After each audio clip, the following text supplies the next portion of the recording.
monsieur, bonsoir, bienvenue dans ce focus spécial. Nous recevons son Excellence Félix Antoine Tshisekedi Tshilombo, c'est le président de la République démocratique du Congo. Monsieur le Président, bonsoir et merci d'accepter de répondre à ma question. Oui. C'est très gentil de votre part, on sait que vous avez un agenda très chargé à Paris. Alors, première question de mise en bouche, comment avez-vous trouvé l'accueil de vos compatriotes ici à Paris? On ne s'attendait pas à ça, est-ce que vous vous y attendiez?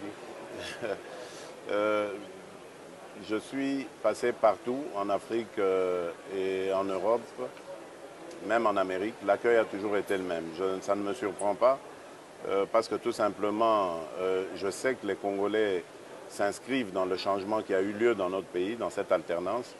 Et ils placent énormément d'espoir en cela et ils le manifestent par ce soutien. Donc je sais que ce n'est pas parce que je suis une personne spéciale, particulière. C'est parce que simplement, ils croient dans le combat que nous avons mené et qui nous a aujourd'hui amené au pouvoir. Vos prédécesseurs n'ont pas eu souvent cette occasion-là. Il y a une différence quand même. Mais c'est ça que je disais. Donc, parce que nous avons mené un combat auprès de ce peuple pour ses droits, pour son mieux-être, son épanouissement. Et aujourd'hui, nous sommes arrivés au sommet de l'État. Donc, ils comprennent que nous portons leurs espoirs et ils nous encouragent. C'est vraiment, je le reçois comme une manifestation d'encouragement, de soutien. Et en retour, je vais tout faire pour ne pas décevoir ce peuple. Et je crois que j'ai déjà commencé sur le terrain à le démontrer. Alors vous êtes ici à Paris comme l'invité d'honneur du président Macron. Vous l'avez rencontré à tête à tête. Oui. Alors brièvement, qu'est-ce que vous vous êtes dit concrètement? Parce qu'on sait que la France et la RDC, les relations n'ont pas toujours été au beau fixe.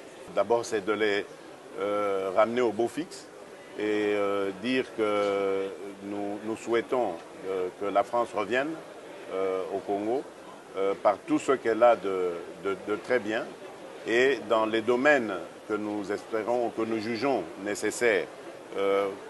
La coopération militaire par exemple, nous avons besoin de renforcer les capacités de nos forces de sécurité. Vous savez que jusqu'à ce jour, le Congo est en proie à de l'instabilité, des zones de guerre, d'instabilité dans certaines parties du pays. Nous avons besoin d'avoir une armée parée à ce genre d'éventualité, améliorer aussi les conditions de vie de nos militaires avec des camps modernes, des camps d'entraînement, des camps de logement, etc., camps militaires. Nous avons parlé du renforcement de nos capacités aussi à lutter contre les fraudes fiscales, contre la corruption aussi, ces antivaleurs qui ont beaucoup ruiné notre économie et qui ont sali l'image de la République démocratique du Congo. Nous avons évoqué l'agriculture aussi, l'agro-industrie, ce domaine dans lequel j'aimerais inscrire mon pays parce que je veux faire de la diversification économique, sortir du tout minier pour embrasser d'autres domaines. Il y a aussi le numérique. Je viens de visiter Station F à Paris. Je veux vraiment, parce que nous avons une jeunesse formidable, ingénieuse, et je veux vraiment me lancer dans le domaine. Parce que comme vous savez, certains de vos compatriotes vous reprochent de beaucoup voyager et ils attendent les résultats de ce voyage. Oui. Vous pouvez leur dire que le voyage de Paris sera porteur. Je ne crois pas que ce soit des compatriotes bien intentionnés qui le disent. Le peuple comprend le but de ces voyages.